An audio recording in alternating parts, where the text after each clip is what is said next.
A total of 6 world-level combat sports events took place during Fight Week, and if you missed some, don't worry. In this short video, we will discuss every notable fight that you as a fight fan need to know about. I'm the Indian accent guy and you are on the Fight Book. Fight Week started on Friday night in London with Matchroom's first NextGen Fight Night card, headlined by 22-year-old middleweight prospect George Liddard, who passed his toughest test in Derek Osase. He was pushed all the way by Osase and took a narrow but well-earned points victory, second straight headliner, second straight decision victory, despite being a huge favorite in both. Well, he improves to 11-0 and has plenty of time to improve his game. Saturday night section began in Saudi Arabia with the UFC's stacked fight night card headlined by two top 5 ranked middleweights Israel Adesanya and Nassourdine Imavov. After losing the first round, the emerging Frenchman TKO'd the former champion in the second round. Finish came following an accidental eye poke from Imavov. Adesanya waved the ref not to stop the action, which resulted in a knockout loss. Imavov has now won 4 straight in the last 12 months, all victories over top 10 opponents. With that outstanding performance, the sniper has injected himself into the thick of the title conversation in 185 pounds weight class. For Adesanya, it is a third straight setback and second consecutive stoppage loss, leaving many to wonder what is next and what is left for Adesanya. In the co-main event, Michael Venom Page bounced Nurmagomedov from the ranks of the unbeaten, using his speed, movement, and superior efficiency to earn a clean sweep of the scorecards. This was an impressive win up a division for the 37-year-old Brit, who will likely head back down to welterweight weight class for the next appearance. His performance had impressed Dana White, who showed interest in matching him against number 1 ranked welterweight Leon Edwards. In the undercard fights, Russian heavyweight Sergey Pavlovich got himself back into the win column with an unexpectedly uneventful unanimous decision win over Jairzinho Rozenstruik. This was an important victory for Pavlovich to get things moving in the right direction again by defending his number 4 ranked spot in the heavyweight rankings. In the main card opener, Fares Ziam continued to make strides in the UFC's toughest division, registering his 5th straight victory in a bloody back and forth against Mike Davis. Boss guaranteed that he had earned a shot at a top 15 lightweight in his next outing. In other notable fights, Vinicius Oliveira outpointed Said Nurmagomedov in an exhausting, entertaining back-and-forth battle, wearing each other out while giving the audience 15 minutes of awesomeness. And number 12 ranked flyweight Jasmine Jasudavicius kept things rolling to begin 2025, spoiling former bantamweight title challenger Mayra Bueno Silva's flyweight debut with a unanimous decision. With 4 straight victories and a dominant showing over number 7 ranked in a higher weight class, a date with a top 10 opponent could be in line for the surging Canadian. Saturday's action continued in Wembley, England, where rising British talent Adam Azim produced the biggest win of his career with a stoppage of Sergey Lipinets. On paper, Lipinets was his toughest opponent to date, having won the IBF Super Lightweight title in 2017. But the 22-year-old prospect showed he is more than ready to go to the next level, dominating Lipinets in a controlled fashion. After dropping him in the third and then losing 2 points for low blows, he finally stopped the former champion in the 9th round to extend his unbeaten record to 13-0. In the co-main event, super middleweight contender Callum Simpson came in at 2 weeks' notice to defend his Commonwealth super middleweight title against Alves Ahorga, winning with a hard-fought 5th round stoppage. 2 title defenses, both with knockouts within only 3 weeks, is really something that requires big balls. WBA's number 7 ranked super middleweight contender improved his record to 17-0 and now looks ready for a big fight in near future.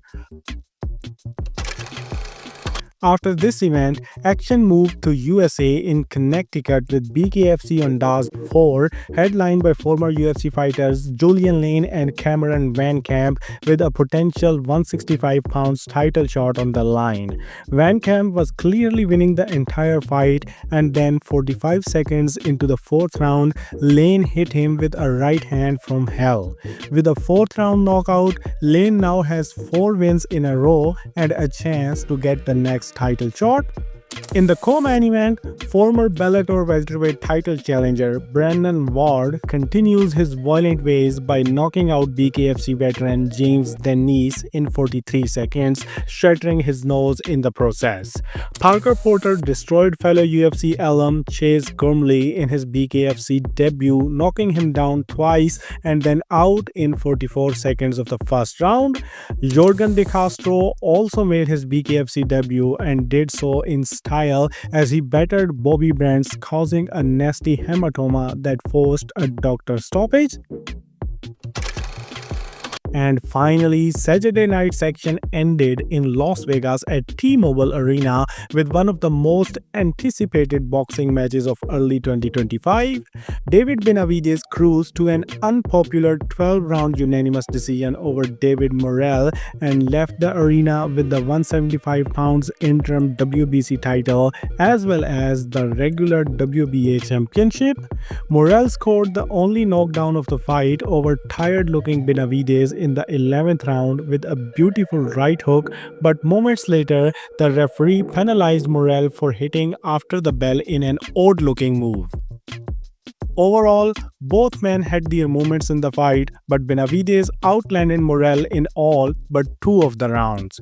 This huge win sets up Benavidez to possibly fight for the undisputed light heavyweight title at the end of 2025 against the winner of Artur Beterbiev vs Dimitri Bivol 2.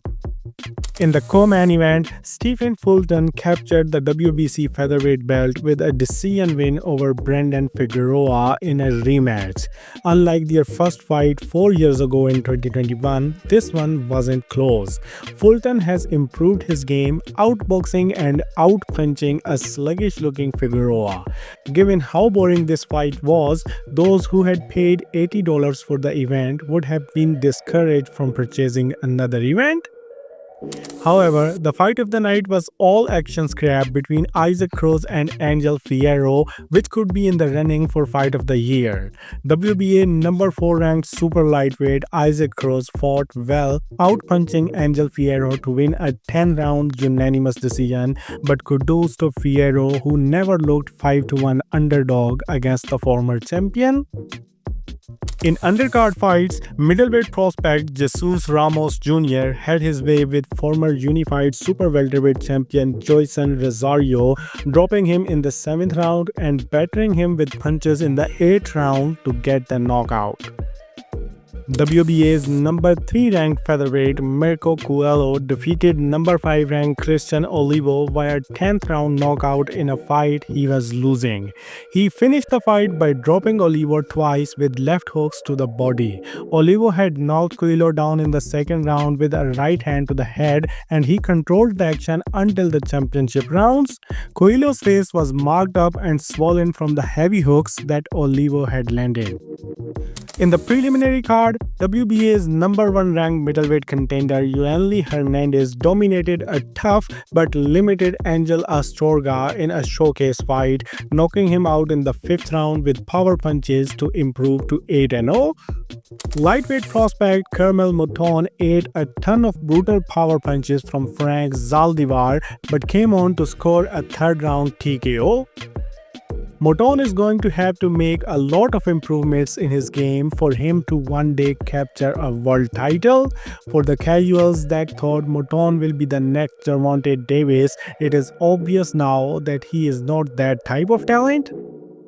And David Benavidez's brother Jose Benavidez Jr. was also buried in the prelims, where he got back into the win column with a round 5 knockout.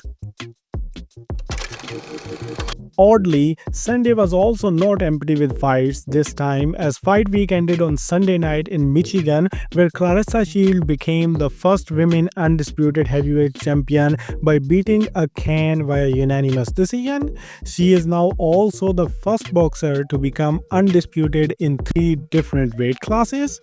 Do you consider him the GOAT or not? If not, who is your greatest woman of all time? Do share your thoughts in the comment section and consider subscribing if you like the content. Now I'll see you tomorrow with the new video, so till then do whatever you want.